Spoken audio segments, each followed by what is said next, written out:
Hello everyone, welcome to Rao Medical Education. Today we will discuss about osteoporosis. So what is the osteoporosis? Firstly, we will discuss about definition of osteoporosis. So the definition is a systematic skeletal disease characterized by low bone mass and microarchitectural deterioration of bone tissue lead to bone fragility, susceptibility to fracture. Osteoporosis है ये systematic skeleton disease है। ये skeleton disease की skeletal system की disease है जिसमें क्या क्या करेक्टरिस्टिक्स होते हैं। इसमें लो बोन मास हो जाता है, यानी जो बोन की डेंसिटी होती है वो थिन हो जाती है।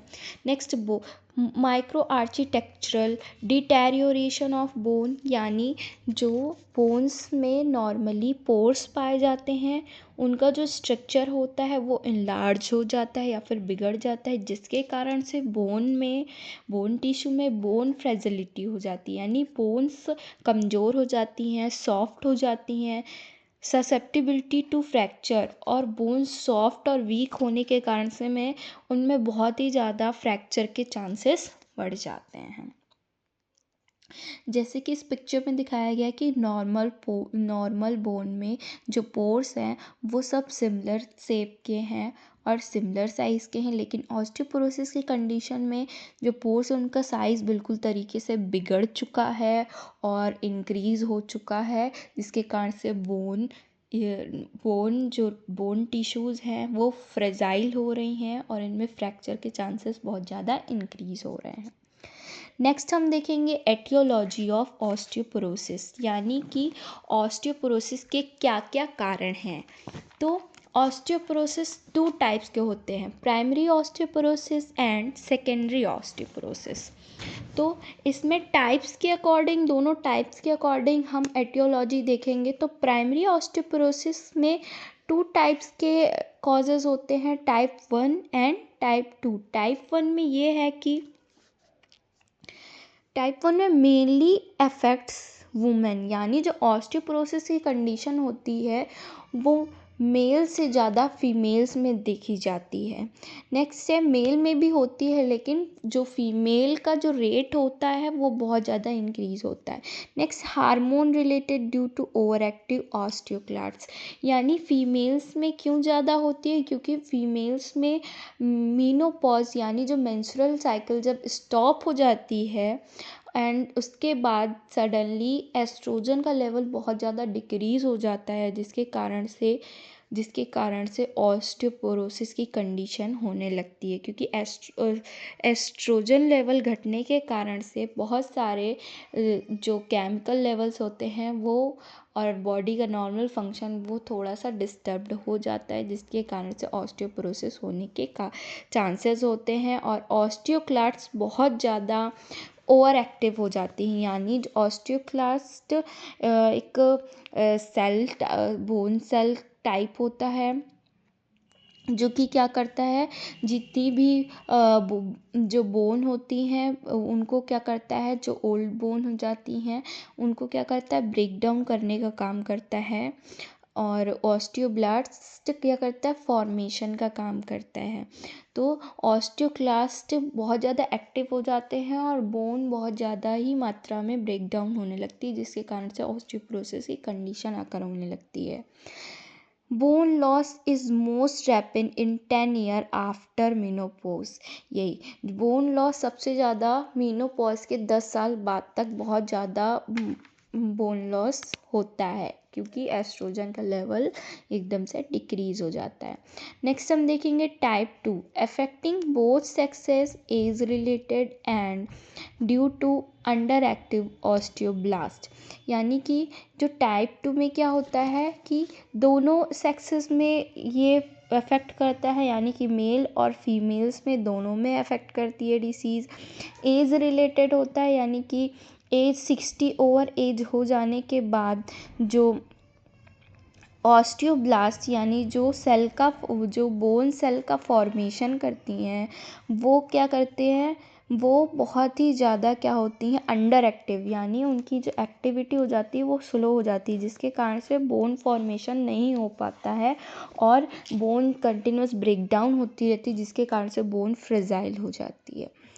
नेक्स्ट है इडियोपैथिक। इडियोपैथिक का मतलब होता है, इडियोपैथिक का मीन्स होता है अननोन कॉज। इसका जो अननोन कॉज की में कंडीशन क्या होते हैं, अननोन बहुत ही लेस कॉमन होते हैं। मतलब ऑस्टियोपोरोसिस की कंडीशन में अगर हमें कॉज क्लियर नहीं हो पाता है या फिर हम उसका कॉज नहीं निकाल पाते तो वो बहुत कम ऐसी कंडीशंस होती हैं। और ये सबसे ज़्यादा जो इडियोपैथिक, जिनमें हमें ऑस्टियोपोरोसिस होने का कॉज नहीं पता चलता है, ये सबसे ज़्यादा यंग लोगों में होता है। यानी यंग लोगों में हम नहीं रीज़न जान पाते, कॉजेज़ हम इसका अननोन होता है, हम इसमें कॉजेज़ नहीं निकाल पाते हैं। नेक्स्ट है, यानी कि जो प्राइमरी ऑस्टियोपोरोसिस होता है उसमें टाइप 1 टाइप 2 इडियोपैथिक। यानी टाइप 1 मेनली आपका फीमेल्स में होता है। किस कारण से, hormone related, due to over active osteoclast. Hormone का लेवल बहुत ज़्यादा डिक्रीज़ हो जाता है मीनोपॉज में के बाद, एस्ट्रोजन का लेवल बहुत ज़्यादा डिक्रीज़ हो जाता है, जिसके कारण से ऑस्टियोक्लास्ट ओवर एक्टिव यानी बहुत ज़्यादा एक्टिव हो जाती हैं, जिनके कारण से बोन ब्रेक डाउन होती हैं और मीनोपॉज के 10 साल बाद बहुत ही ज़्यादा तेज़ी से क्या करती हैं, बोन लॉस करती हैं। नेक्स्ट है टाइप 2 में क्या होता है कि बोन जो लॉस होती हैं वो दोनों सेक्स में होती हैं, यानी मेल और फीमेल्स में होती हैं। वो एज रिलेटेड हो सकता है, यानी 60 ओवर एज है किसी की, जिसमें से आपका जो ऑस्टियोब्लास्ट है जो कि सेल का फॉर्मेशन करता है, बोन सेल का फॉर्मेशन करता है, वो बहुत ही ज़्यादा अंडर एक्टिव यानी बहुत ही ज़्यादा एक्टिविटी को अपनी स्लो कर देता है, जिसके कारण से ऑस्टियोक्लास्ट ब्रेक डाउन करता रहता है बोन्स को। नेक्स्ट है इडियोपैथिक। इडियोपैथिक की कंडीशन बहुत ही कम देखी जाती है, लेस कॉमन रहती है, अफेक्ट यंग्स यानी छोटे बच्चों में ज़्यादा पाई जाती है इडियोपैथिक की कंडीशन।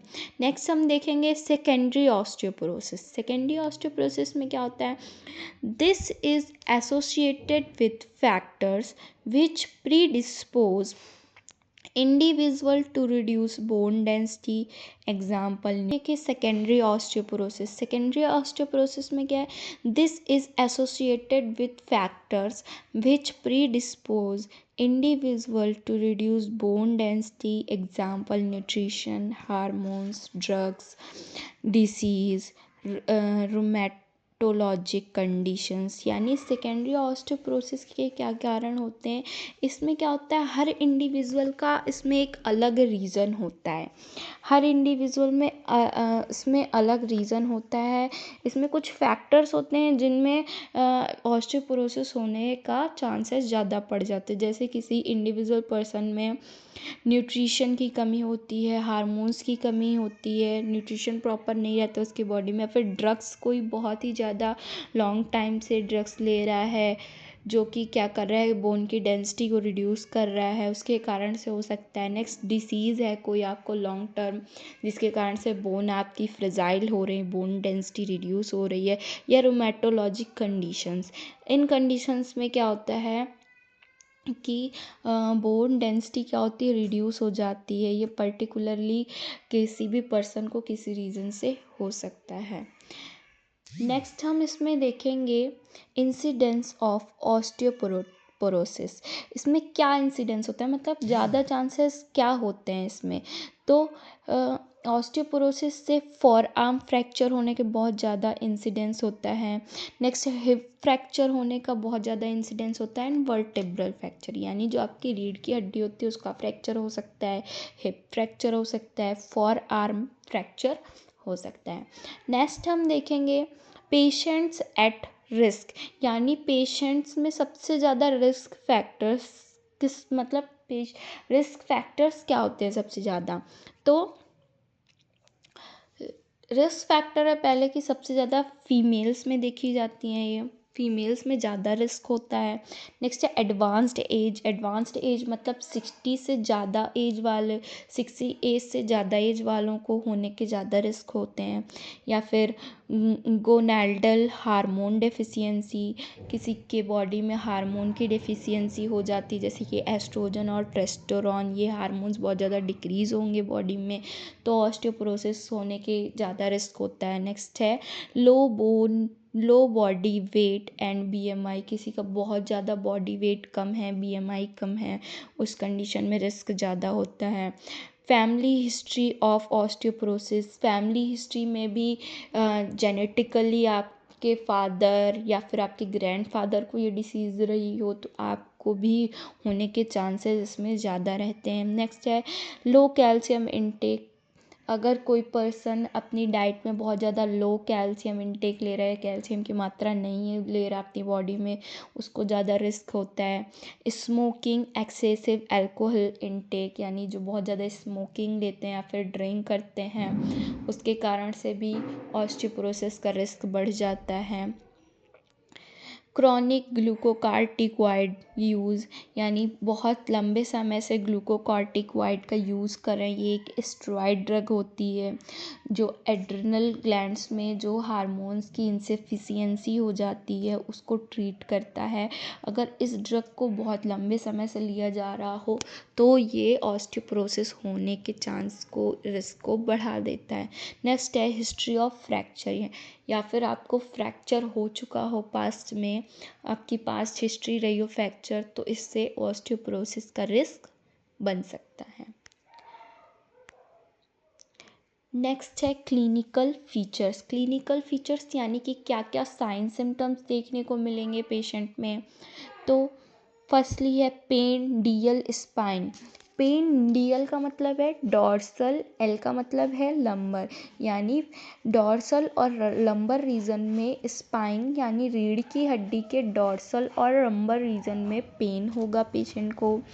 नेक्स्ट है development of kyphotic hump, dowager's oblique bison's hump, यानी कि जो नॉर्मल शेप होता है, स्ट्रक्चर होता है वर्टेब्रल कॉलम का, रीढ़ की हड्डी का, तो इसमें क्या होता है बहुत ज़्यादा झुकाव आ जाता है, एक हम्प निकल आता है, यानी कि जैसे कॉमन लैंग्वेज में उसको हम कुबड़ बोलते हैं, लोगों में कुबड़, रीढ़ की हड्डी बहुत ज़्यादा उठ जाती है उसमें, उसको हम बाइसन्स हम्प भी बोलते हैं। नेक्स्ट है generalised rarefaction of bone. Generalised rarefaction of bone का मतलब है reduction of density of bone, यानी कि जो बोन की थिकनेस होती है, सॉलिडनेस होती है, वो वीक हो जाती है, मास लॉस हो जाता है। नेक्स्ट है लॉस ऑफ वर्टेब्रल हाइट, मतलब नॉर्मल जितनी वर्टेब्रल हाइट होनी चाहिए एक पर्सन की, वो वर्टेब्रल हाइट क्या होती है उसमें लॉस होने लगती है। नेक्स्ट है अर्ली फटिग, यानी कोई पर्सन बहुत जल्दी क्या हो जाएगा, थक जाएगा, कोई भी काम करेगा तो वो बहुत जल्दी थकने लगेगा।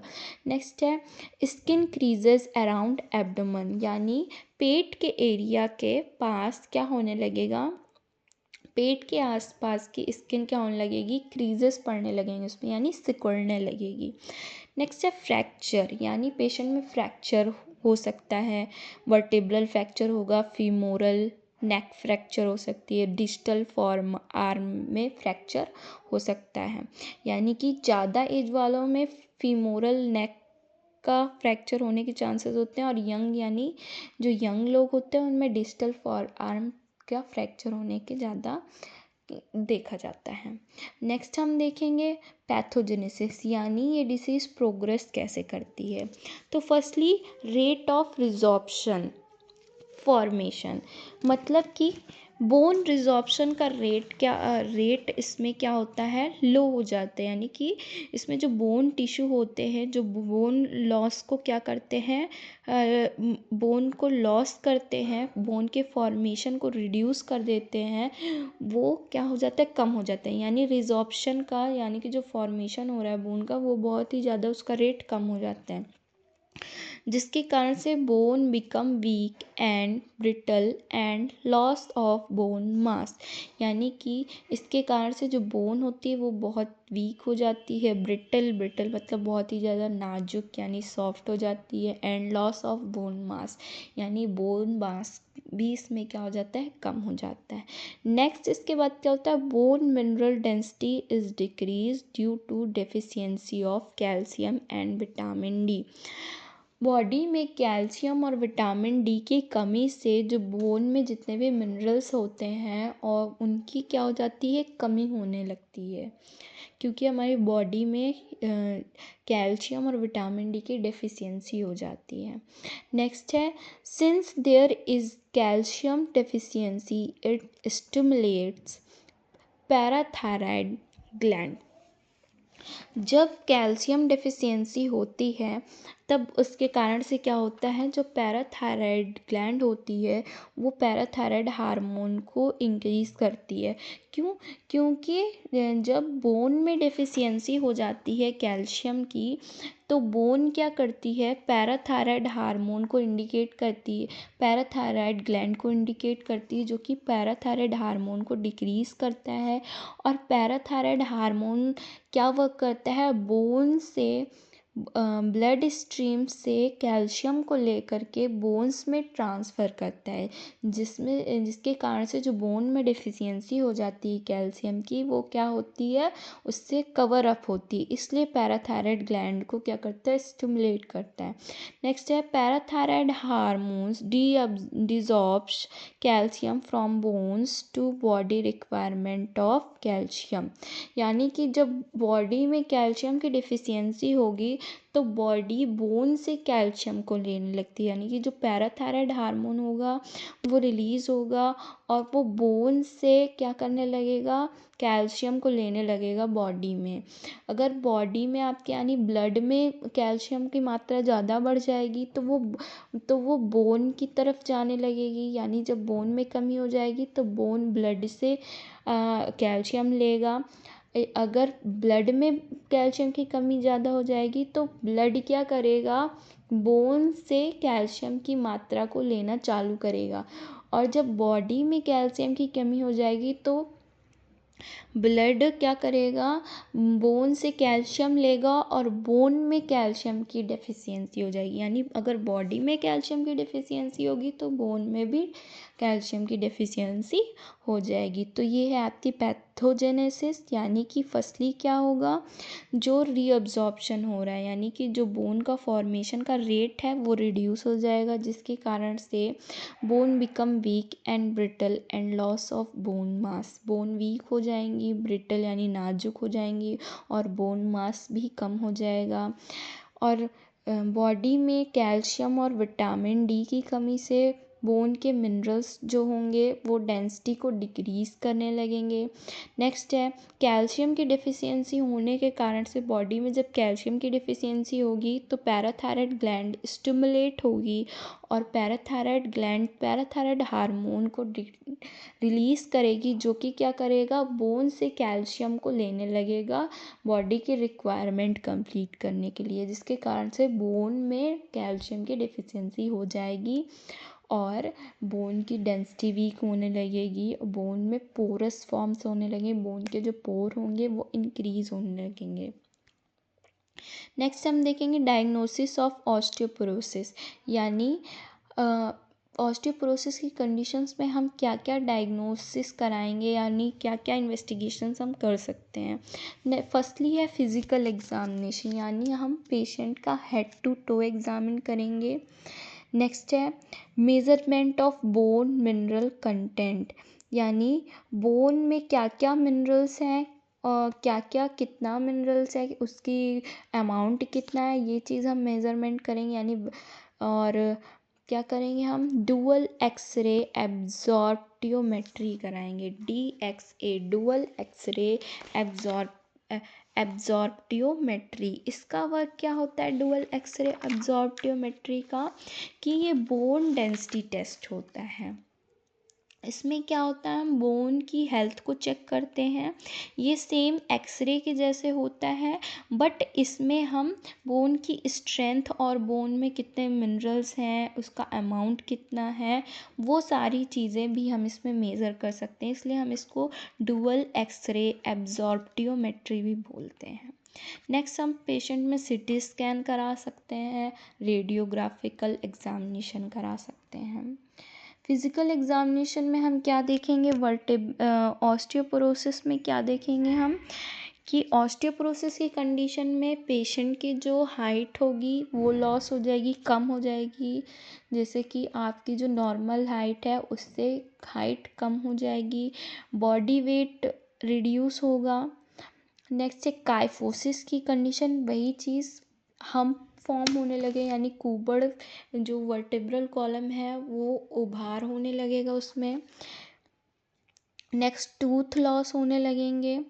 नेक्स्ट है स्किन फोल्ड थिकनेस, यानी स्किन फोल्ड होगी उसमें थिकनेस हो जाएगी। ग्रिप स्ट्रेंथ, यानी ग्रिप स्ट्रेंथ भी क्या हो जाएगी इसमें, वीक हो जाएगी। और वर्टेब्रल फ्रैक्चर में हम देखेंगे आर्म में स्पैन, यानी हाथ फैलाव जो होगा उसमें डिफरेंस आएगा, हाइट में डिफरेंस आएगा। नेक्स्ट है वॉल ऑक्सीपुट डिस्टेंस, यानी हम किसी पेशेंट को स्टैंडिंग पोजीशन में खड़ा करेंगे तो वो अपने हेड को, यानी ऑक्सीपुटल बोन जहाँ सिचुएटेड होती है उसको वो वॉल से टच नहीं कर पाएगा। इसी को हम बोल रहे हैं वॉल ऑक्सीपुट डिस्टेंस। नेक्स्ट है रिब पेल्विक डिस्टेंस, इसमें हम रिब और पेल्विक डिस्टेंस को भी चेक करेंगे। जैसे कि आप इस पिक्चर में देख रहे हैं कि नॉर्मल पेशेंट को हमने खड़ा किया है, तो जिसको ऑस्टियोपोरोसिस की कंडीशन नहीं है तो वो एक स्टैंडिंग पोजीशन में खड़ा है और उसका ऑक्सीपुट रीजन क्या है, वॉल से टच हो रहा है। लेकिन ऑस्टियोपोरोसिस की कंडीशन में क्या है, जो ऑक्सीपुटल रीजन वॉल में टच नहीं हो पा रहा है, क्योंकि वर्टेब्रल कॉलम में काइफोसिस की कंडीशन हम फॉर्म हो गए, जिसके कारण से वो ऑक्सीपुटल रीजन, जो ऑक्सीपिटल बोन है वो वॉल से टच नहीं हो पा रही है। यहाँ अब इसमें हम यही चीज़ देख रहे हैं कि क्या हम देख रहे हैं इसमें, रिब और पेल्विक रीजन में डिस्टेंस देख रहे हैं। अगर नॉर्मल पेशेंट है, निगेटिव आ रहा है टेस्ट, तो हम 4 फिंगर्स का डिस्टेंस होगा पेल्विक और रिब रीजन में। नेक्स्ट, अगर उसको कंडीशन है ऑस्टियोपोरोसिस की तो केवल 2 फिंगर का ही डिस्टेंस होगा। नेक्स्ट हम देखेंगे अवेलेबल ट्रीटमेंट, ऑस्टियोपोरोसिस के लिए क्या क्या ट्रीटमेंट हो सकता है। तो कैल्शियम एंड विटामिन डी, यानी क्योंकि बॉडी में कैल्शियम और विटामिन डी की डेफिशिएंसी हो जाती है तो हम पेशेंट को कैल्शियम और विटामिन डी के सप्लीमेंट्स देंगे। हार्मोन रिप्लेसमेंट थेरेपी कराएंगे, क्योंकि एस्ट्रोजन और टेस्टोस्टेरोन हार्मोन बहुत ज़्यादा डिक्रीज़ होने के कारण से ही ऑस्टियोपोरोसिस की कंडीशन डेवलप होती है, इसलिए हार्मोन रिप्लेसमेंट थेरेपी हम कराएंगे पेशेंट में।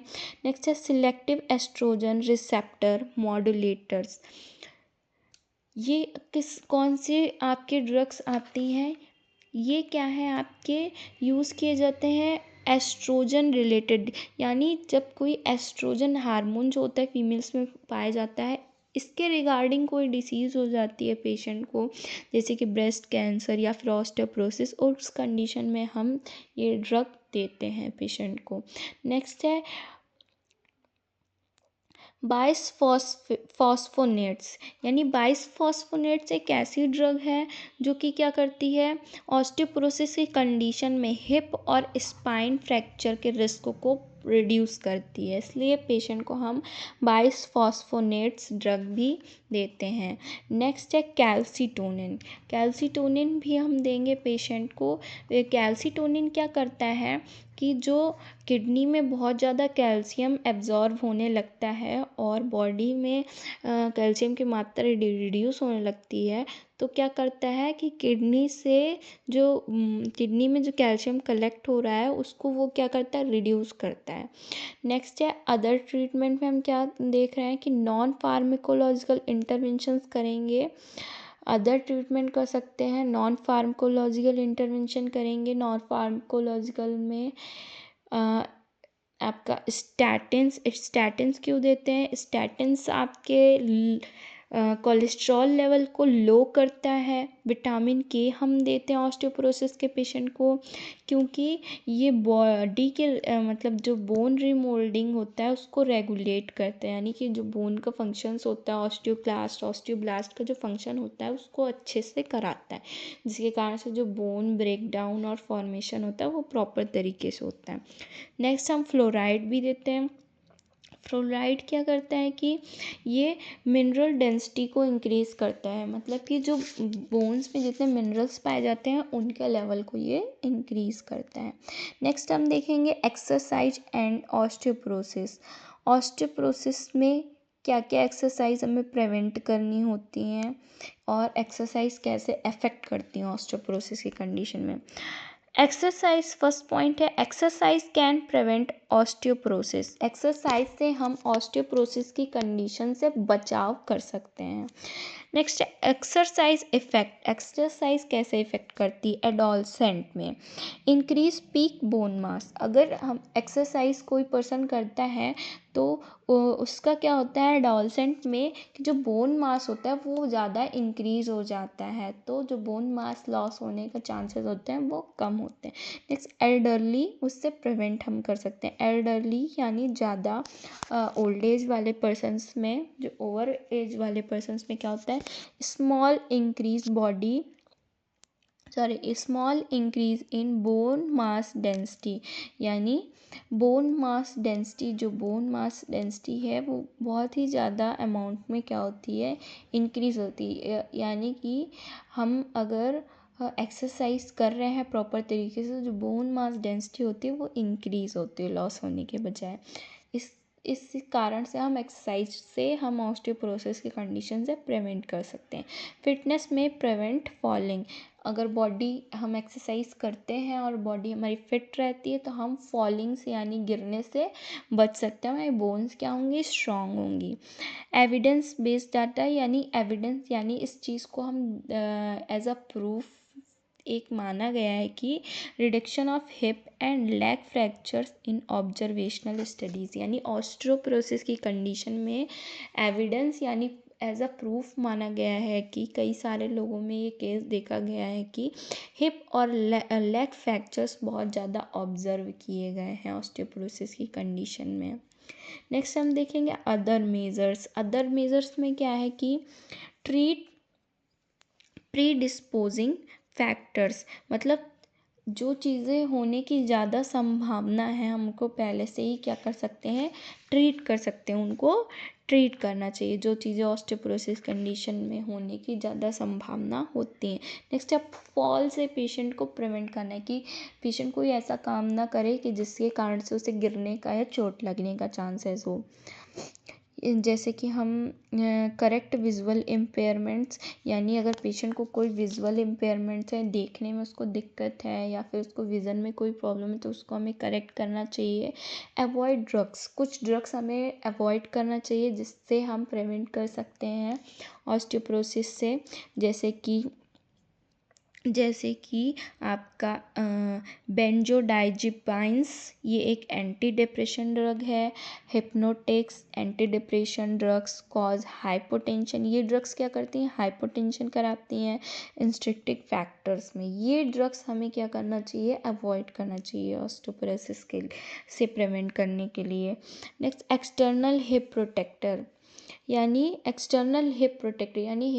यानी हिप फ्रैक्चर से प्रोटेक्ट करने के लिए हमें ऐसा कोई इक्विपमेंट यूज़ करना चाहिए जिसके कारण से जो हिप है वो प्रोटेक्ट रहे और उसमें फ्रैक्चर ना हो सके।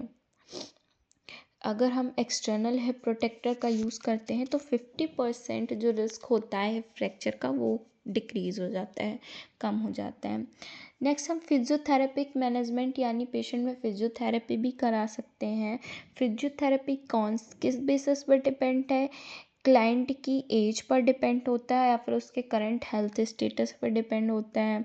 नेक्स्ट है family history and past medical history, patient की फैमिली हिस्ट्री और पास्ट में क्या उसकी हिस्ट्री रही है, मेडिकल हिस्ट्री, कोई उसको डिसीज़ तो नहीं रही है, उस कंडीशंस में हम उसके बेसिस पर फिजियोथेरेपी मैनेजमेंट करा सकते हैं। कार्डियोपल्मोनरी स्टेटस का देख करके पेशेंट को हम फिजियोथेरेपी मैनेजमेंट देंगे। Lung capacity and whether the patient gets out of breath, यानी जब पेशेंट आउट ऑफ ब्रीथ जाने लगेगा तब उन कंडीशंस में हम क्या कर सकते हैं, फिजियोथेरेपी मैनेजमेंट करा सकते हैं।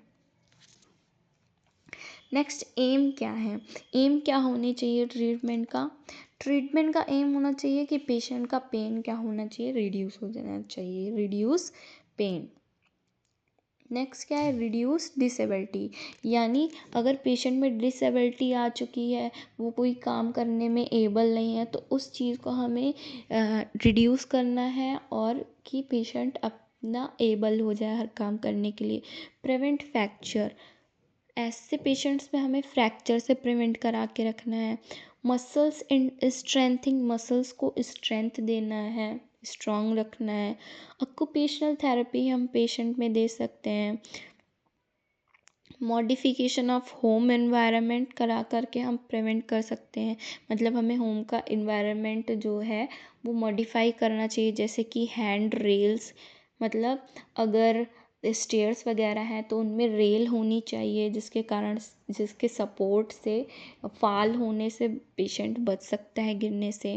नॉन स्लिपरी इन्वायरमेंट, यानी फिसलन वाला इन्वायरमेंट नहीं होनी चाहिए, फिसलन नहीं होनी चाहिए कि पेशेंट स्लिप ना हो जाए। नाइट लाइट्स होनी चाहिए जिसके कारण से पेशेंट को कोई भी इंजरी होने से बच सकता है, उसका एक्सीडेंट नहीं हो सकता। नेक्स्ट है नॉन स्किड रक्स इन वॉशरूम, यानी कि जो फिसलन वाले एरियाज़ होते हैं तो वॉशरूम में क्या होने चाहिए, पैरदान होने चाहिए। जो पैरदान होते हैं वो फिसलन वाले नहीं होने चाहिए, मतलब जो फ्लोर होना चाहिए बाथरूम का वो रफ़ होना चाहिए, हल्का, जिसके कारण से स्लिपरी ना हो और पेशेंट को इंजरी होने के चांसेस से बचा सकें। नेक्स्ट है ऑर्थोटिक्स, यानी हम इसमें ऑर्थोटिक्स इक्विपमेंट होता है पेशेंट को प्रोवाइड करते हैं। ये ऑर्थोटिक्स क्या करता है, आप पिक्चर में देख सकते हैं, लंबो सैक्रल सपोर्ट, यानी ये लंबो और सैक्रम को बहुत ही ज़्यादा सपोर्ट देता है। मोर रिजिड टाइप, यानी कि ये बहुत ज़्यादा हार्ड होता है। Brace provide localise support, decrease pain, limit motion and attempt to realign the vertebrae, यानी ये क्या करता है, लंबोसैक्रल को क्या करता है, सपोर्ट देता है।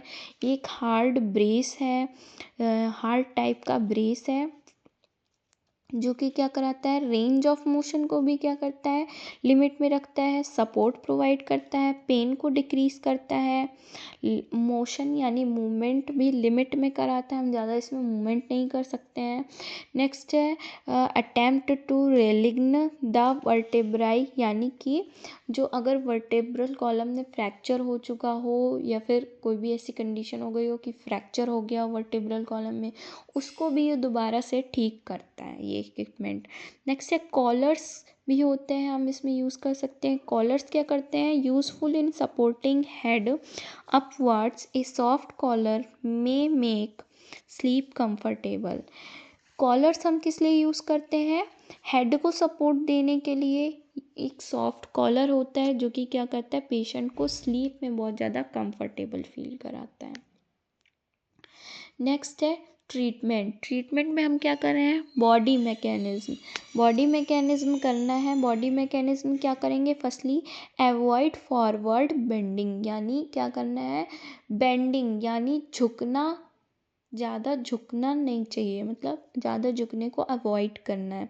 Carry loads close to the body, यानी बहुत ज़्यादा अपने बॉडी में लोड नहीं लेना है, यानी कि बहुत ज़्यादा भारी चीज़ें नहीं उठानी है। Titan your stomach when you lift items, यानी अगर आप किसी चीज़ को उठा रहे हो या फिर उसको कहीं लेकर जा रहे हो भारी चीज़ को, तो अपने स्टमक को टाइट करके रखना है, पेट को आपको टाइट करके रखना है। नेक्स्ट है never twist with a load, यानी किसी भारी सामान के साथ आपको कभी ट्विस्ट यानी ऐसा मूवमेंट, ट्विस्ट टाइप का मूवमेंट नहीं करना चाहिए। Sit up straight with knees level to hip, यानी हमेशा स्ट्रेट बैठना चाहिए, नीज़ को हमेशा स्ट्रेट रखना चाहिए हिप के लेवल पर, जिससे कि क्या कर सके, फ्रैक्चर के बहुत ही ज़्यादा चांसेस ना हों। Change position every 30 minutes. Osteoporosis के पेशेंट पे हमेशा 30 मिनट्स में पोजीशन क्या करनी चाहिए, चेंज करते रहना चाहिए, कि किसी भी पोजीशन में अगर हम ज़्यादा देर बैठेंगे, ज़्यादा देर रहेंगे तो उसमें क्या होने लगेगा कि प्रेशर पड़ने लगेगा। नेक्स्ट है स्लीप विथ बैक स्ट्रेट, यानी सुपाइन पोजीशन में एकदम स्ट्रेट लेटना चाहिए पेशेंट में। इसमें क्या होगा, फ्रैक्चर के या फिर किसी भी स्पेसिफिक बोन को ज़्यादा प्रेशर नहीं होगा, और जब हम इसमें फ्रैक्चर से क्या कर सकते हैं, पेशेंट को प्रिवेंट कर सकते हैं। नेक्स्ट है एक्सरसाइज। एक्सरसाइज में there are 3 essential areas that are prone to osteoporosis, मतलब वो हमारे बॉडी के 3 ऐसे ज़रूरी एरियाज़ होते हैं जो बहुत ही ज़्यादा इफ़ेक्ट कर जाते हैं ऑस्टियोपोरोसिस, जैसे कि हमारा हिप, फॉर आर्म और स्पाइन। ऑस्टियोपोरोसिस की कंडीशन में हमारे hip bone, for arm and spine बहुत ही ज़्यादा इफ़ेक्ट होते हैं, इनमें बहुत ही ज़्यादा चांसेस होते हैं फ्रैक्चर होने के। For spine, simple spine isometric exercise on mat would help, यानी हम आइसोमेट्रिक एक्सरसाइज मैट बिछा करके उसमें सिंपल एक्सरसाइज हम कर सकते हैं स्पाइन के लिए। नेक्स्ट फॉर हिप्स के लिए कौन सी एक्सरसाइज करनी है, walking and half squats help, यानी वॉक करना चाहिए और हाफ स्क्वाट्स आप लगा सकते हैं, एक्सरसाइज करनी चाहिए। फॉर आर्म के लिए क्या करना चाहिए, स्टैंडिंग और normal pushups are beneficial. Arms के लिए स्टैंडिंग और नॉर्मल पुशअप्स बेनिफिशियल हो सकते हैं। नेक्स्ट है वन कैन ऑल्सो यूज़ ए थ्रेबैंड और resistance band for building muscle mass, मतलब हम बैंड्स का भी यूज़ कर सकते हैं, बैंड्स इक्विपमेंट है, बैंड का हम यूज़ कर सकते हैं, जो कि क्या करते हैं, आपके बॉडी मास को कवर करके रखते हैं एकदम से, और क्या करते हैं, उनकी डेंसिटी को लॉस नहीं होने देते, बिल्ड करते हैं आपके बोन मसल्स मास को। So it is all about osteoporosis.